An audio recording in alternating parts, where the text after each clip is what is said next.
It was an ordinary winter morning in Bristol, quiet and still like any other day. But inside one family's home, worry had started to grow when 16-year-old Becky Watts could not be found. Yeah, we're extremely concerned for Becky.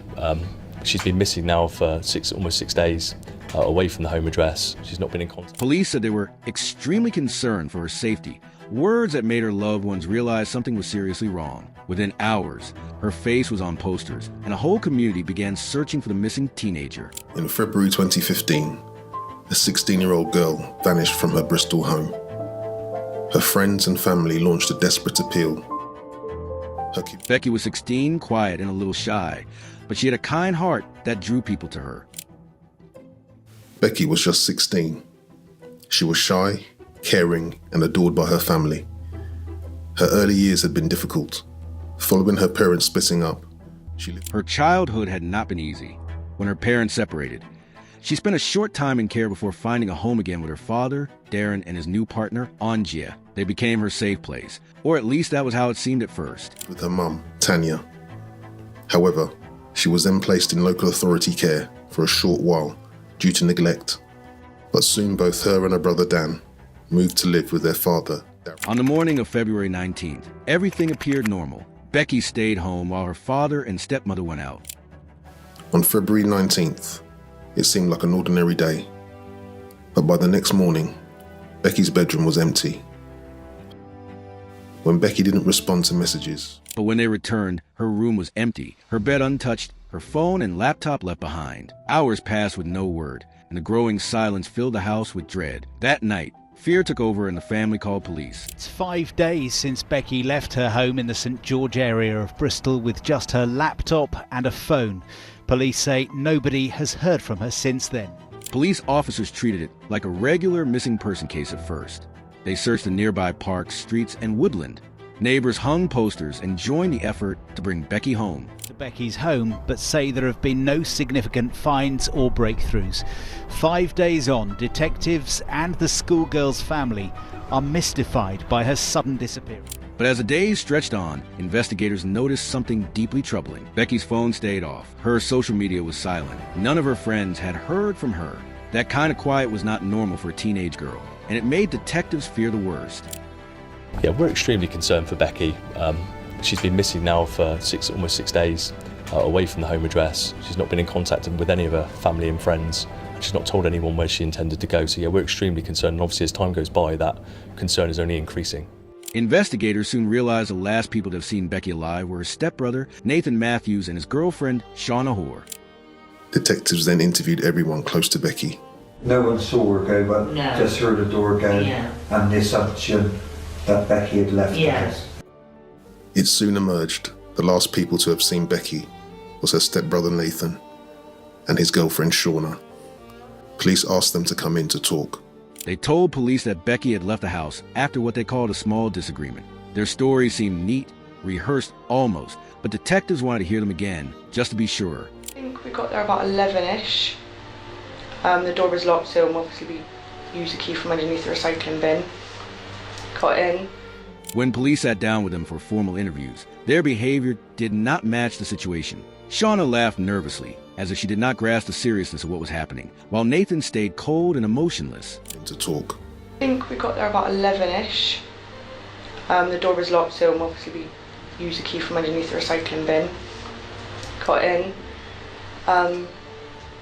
Their answers matched word for word, every small detail exactly the same. It felt unnatural, and detectives began to sense something dark hiding behind those calm faces. We've been talking for 2 hours, it's quite a long time. My back's killing. I know. Nathan gave an identical account. Officers returned to Becky's home for a deeper search. Every drawer, every inch of her room was examined carefully. Blood. They weren't large enough to be accidental. A fingerprint was also recovered. It was not Becky's. Nathan and Shauna were asked to come back in for more interviews. As things... On the doorframe, investigators spotted tiny dots of blood. They also lifted a single fingerprint that did not belong to Becky. It was so small that it could easily have been missed, but it would soon become the key that broke open the entire case. Weren't adding up. Well, the weekend that Becky, after Becky went missing, I think if I help you, so I think it was on Monday actually that you... When the lab results came back, The evidence was undeniable. The blood matched Becky's DNA, and the fingerprint was identified as Nathan's. A film or two films that my mum fell asleep and we didn't leave until like 2 o'clock in the morning or something. On Wednesday. Yeah, that was it, yeah. Thursday, yeah. And then Thursday, we obviously had the interview, and then today.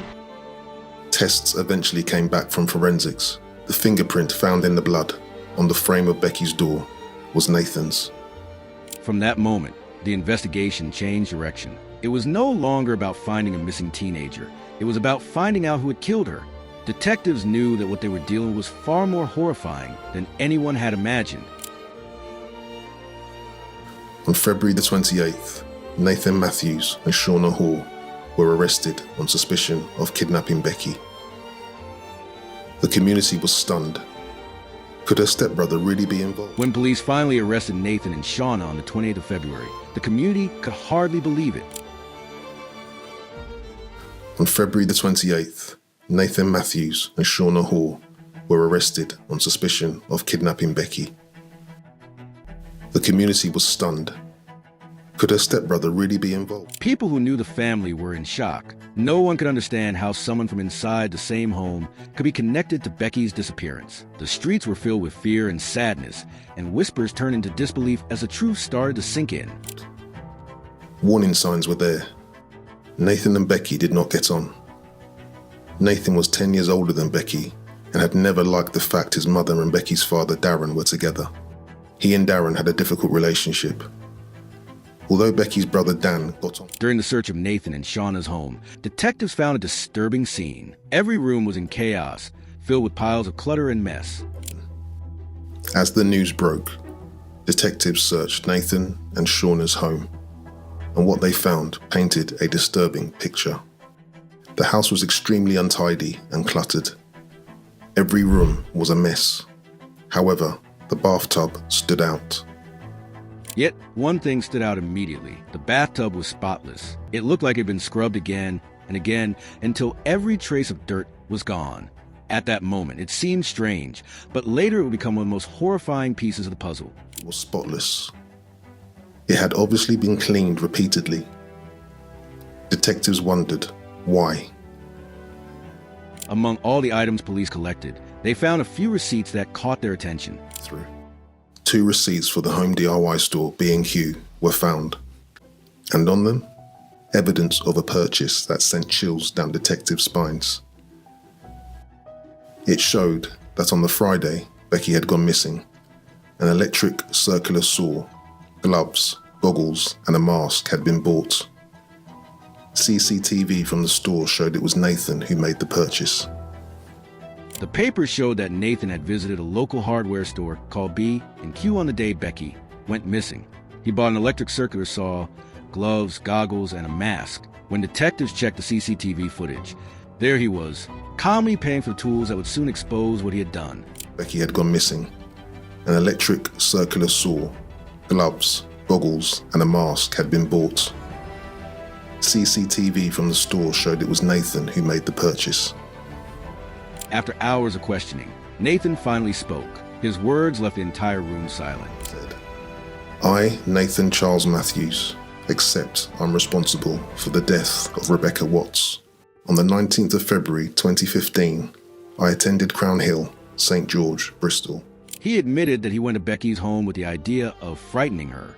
He said he wanted to scare her because of how she acted towards his mother. But when Becky saw his face and recognized him, he panicked. In a sudden rush of anger and fear, he strangled her. With my girlfriend Shauna Hall.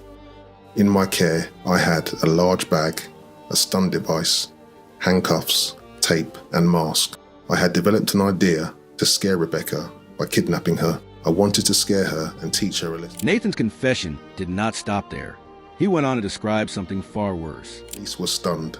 After he killed Becky, he dismembered her in the bathtub of his home. This was why it was so spotless. He had cleaned it after he did the heinous act. Nathan now revealed where Becky's body was disposed. After killing Becky, he dismembered her in the same bathtub police had found so spotless. It was a horrifying detail that explained everything detectives had already seen. Hearing it left investigators and family members in complete shock. It was almost impossible to accept that this had happened inside their own family circle. As a result of new information received late last night, we attended at a house at Barton Court in the Barton Hill area of Bristol. The information suggested that Becky's body... Using the information Nathan gave them, police searched another property in the Barton Hill area. What they found there changed the investigation completely. As a result of new information received late last night, we attended at a house at Barton Court in the Barton Hill area of Bristol. The information suggested that Becky's body had been cut up, and a search at the new location resulted in the discovery of body parts. Although formal identification... Hidden inside a shed were several suitcases. When officers opened them, they found human remains wrapped in plastic bags and covered with cat litter and salt to hide the smell. It was a scene that no one could ever forget. Had been wrapped in plastic bags and placed in suitcases. Cat litter and salt crystals had been used to hide the smell. The suitcases were then put into the shed of the property. Following tests... When forensic experts finished their work, the results were heartbreaking. Becky had suffered more than 40 injuries before she died. Cases were then put into the shed of the property. Following tests, it evidenced Becky had fought hard in her final moments. She had over 40 injuries to her body and had likely died from asphyxiation and stab wounds. Reports later confirmed she had died from asphyxiation and stab wounds. Every mark told the story of how hard she had fought to stay alive. These details shocked the entire country and showed the level of cruelty involved in her murder. Police knew Nathan was guilty. What role did Shauna play? Police investigated further and managed to gather the timeline of the horrific events. On Thursday, investigators carefully put together what happened on that awful day. Nathan and Shauna arrived at the house in the late morning while Becky was home alone. On Thursday, February the 19th, at 8:30 a.m., Becky returned home after staying out with a friend. At 10:50 a.m., Nathan and Shauna get to Becky's home. They know Angie and Darren would be out. Nathan. At 11:03 a.m., Becky sent her final text to her boyfriend saying she was listening to music. Only minutes later, Nathan attacked her. By midday, her body was hidden in the boot of his car parked just outside the family home. Parks his car on the drive with the boot facing the front door. At 11:03 a.m., Becky sends her last ever text to her boyfriend saying she is listening to music. Moments after this, Nathan attacks Becky. Her body. That night, Nathan and Shauna drove back to their house with Becky's body. They carried on as if nothing had happened. Angie. At 7 p.m., Nathan and Shauna drive home. They take Becky's body inside, and she is dismembered in the bathtub. They then order a takeaway. Friday. They ordered takeaway food and watched movies. Later, Nathan dismembered Becky in the bathtub, while Shauna stayed beside him, pretending that everything was normal. Their actions were disturbingly calm, showing no sign of guilt or panic. February the 20th, at 12:20 p.m., Nathan buys 2 bottles of drain cleaner. He then goes to B&Q and buys the goggles, mask, gloves, and circular saw. At 3:10 p.m., Shauna texts him saying, "What time you finish work? Lol." Throughout the case, Shauna tried to convince everyone that she was innocent, but her messages, movements, and CCTV footage told a different story. By 9 p.m., they both return to their house and watch a YouTube video called "Do You Want to Hide a Body?" On February the 21st, they both visit a store and buy bin bags, gloves, rubble sacks, cling film, and bleach. The next day, they buy a sponge, tape, more cling film, and rubber. She helped Nathan clean up, bought supplies, and kept silent about what had really happened. The evidence against her was so strong that prosecutors described her as fully involved in covering up the murder. Sacks. Shauna denied involvement, yet texts, recordings, and CCTV revealed she was fully complicit, helping cover up the crime. Shauna was eventually charged with the murder of Becky Watts, along with Nathan. A few months later, on April 17th, Becky's funeral took place. The streets of Bristol were lined with people holding flowers and photos of her smiling face.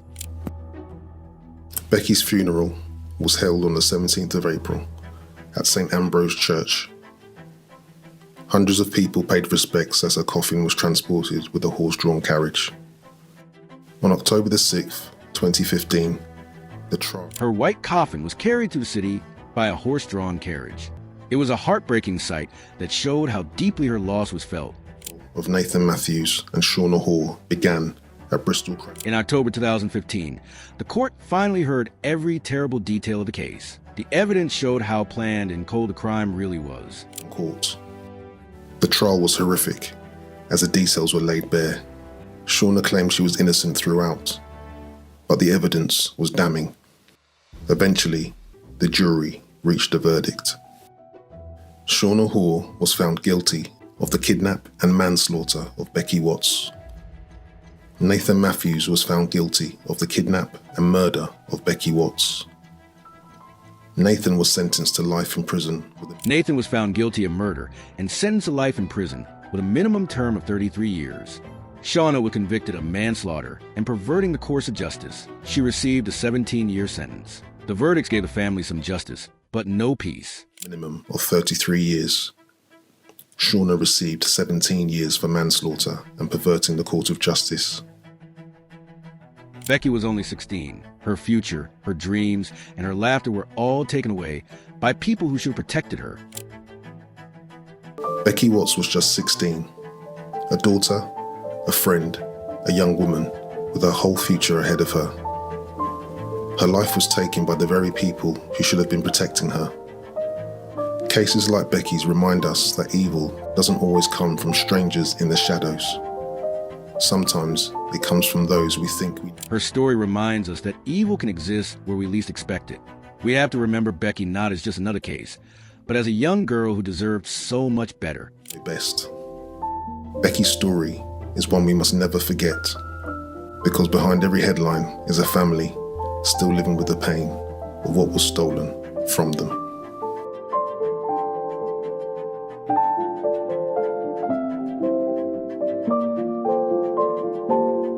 Becky's story leaves a scar that never truly heals. It shows that danger can sometimes come from the people we trust the most. What leads someone to harm their own family? And how can society prevent such tragedies from happening again? If this story touched you, please share your thoughts, like the video, subscribe, and let us know which case you think should be told next. If you enjoyed the video, don't forget to hit that like button and subscribe for more awesome content.